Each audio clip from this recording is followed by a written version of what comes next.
ஜிம்கானா நீ ஃபேமிலியோட பாருங்கண்ணா. செட்டு ஹோஸ்ட் பேண்ட் ரெடி இப்ப கெஸ்டோட பரப்பண்ணா. இப்ப என்ன நடந்துச்சுன்னு சொல்ல போறியா இல்லையா? ஏன் பேசாம இருக்க? காது கேட்கல, பேச விடாம செஞ்சுட்டுமா? டேய் பெரியவனே சின்னவனே, என்னப்பா? நல்ல நேரத்துல தான் வந்திருக்கீங்க. ஏன்பா? உங்க அம்மா ஒரு சந்தோஷமான விஷயத்த சொல்ல போறாளாம். என்னப்பா சந்தோஷமான விஷயம்? இருப்பா, அது உங்க அம்மாவே சொல்லுவா. இது சாமி சம்பந்தப்பட்ட விஷயம். அவ சொன்னாதான் நல்லா இருக்கும். ரஞ்சிதம் சொல்லு. நம்ம குடும்பத்தில் இருக்க எல்லாரும் இங்கதான் நிக்கிறோம். நீ தனித்தனியா போய் தம்பட்டம் அடிக்க வேண்டாம். நீ ஒரே ஒரு தடவை சொன்னா போதும். எங்க சொல்லு சொல்லு செல்லம். என்ன ரஞ்சிதம் விஷயத்த சொல்லுன்னா அழுகுற? அத்தை. அப்பா என்ன விஷயம்ப்பா? நல்ல விஷயம் தான்ப்பா. உங்க அம்மா சிரிச்சுக்கிட்டு இருந்தா அது நமக்கு கெட்ட விஷயமா இருக்கும். அவ அழுதுகிட்டு இருந்தான்னா அது நமக்கு நல்ல விஷயமா இருக்கும். இவன் முகரைய வச்சே இன்னைக்கு நாள் எப்படி இருக்குன்னு நான் கண்டுபிடிச்சிருவேன்ப்பா. சரி, இவன் சொல்ல மாட்டா, நானே சொல்லிடுறேன். நம்ம வீட்டுக்கு வந்து போயிட்டுமே ஒரு புகார் பெட்டி. யாருப்பா? அதான்ப்பா, ஓ நிச்சயார்த்தத்தை நிறுத்துறேன்னு சொல்லி அவ மூஞ்சிலே கரிய பூசிட்டால அவதான். பூங்கொடியாப்பா? ஆமாப்பா, அந்த ஜென்மம் தான். அவளுக்கு என்ன பாச்சு? அவளுக்கு எதுவுமே நடக்கலப்பா, அதே விஷயமே. அவ கல்யாணத்துக்கு அப்புறம் எதுவும் நடக்கலன்னு சாமி சொல்லி சாந்தி உணர்த்ததுக்கு ஏற்பாடு பண்ணாங்கல்ல, இப்ப சாமியே வந்து நிறுத்திருச்சு. ஆமாப்பா, அந்த புகார் பெட்டியோட புருஷன் ஃபர்ஸ்ட் நைட்டுக்கு பட்டு வேஷ்டி கட்டிட்டு வருவான்னு பார்த்தா காவி வேட்டியை கட்டிக்கிட்டு சாமியார வந்து நின்று இருக்கான். அம்மனுக்கு மாலை போட்டு பூக்குழி இறங்க போறானாம்ல. என்ன ஒரு நாள் ஏமாத்தினதுக்கு அவ வாழ்க்கை பூரா ஏமாந்துட்டு இருக்கா.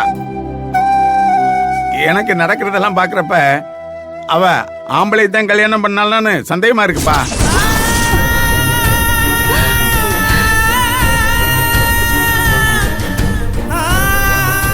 என்ன இப்படி பாக்குறீங்க? கல்யாணம் ஆன நாள்ல இருந்து சும்மா தானே இருக்காங்க. ஃபர்ஸ்ட் நைட்டுக்கு ஏற்பாடு பண்ண பிறகு அவன் சாமிக்கு மாலை போட்டு வந்தான்னா அப்ப என்னன்னு நினைக்கிறது? அவன் மேல கூட குறை இருக்கலாம்ல. மாமா என்ன இது? அதனால கூட அவன் அப்படி பண்ணிருக்கலாம்ல. அதான் காரணமா இருந்தா உன் மக காலம் பூரா அப்படியே இருக்க வேண்டியதான். ஏங்க உங்களுக்கு நல்லதாவே யோசிக்க தெரியாதா? யாரோ ஒருத்திய பத்தி பேசுற மாதிரி பேசுறீங்க. அவ நம்ம பொண்ணுங்க, அவர் நம்ம மாப்பிள்ள இல்லையா? யார் நம்ம பொண்ணு?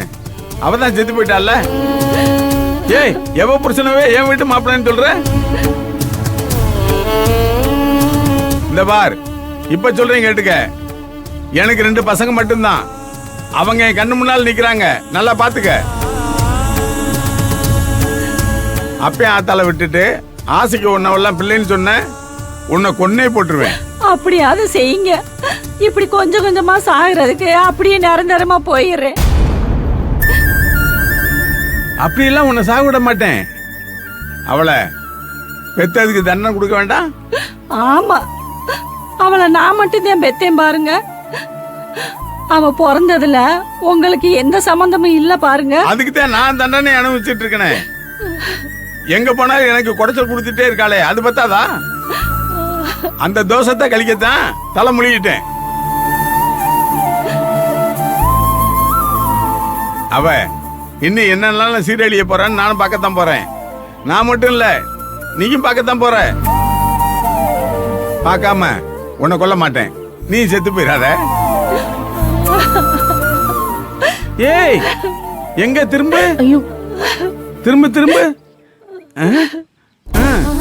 ரொம்ப அழுகாத, கொஞ்சம் மிச்சம் வையே. ஏய் வாங்கடா உள்ள. சரிப்பா.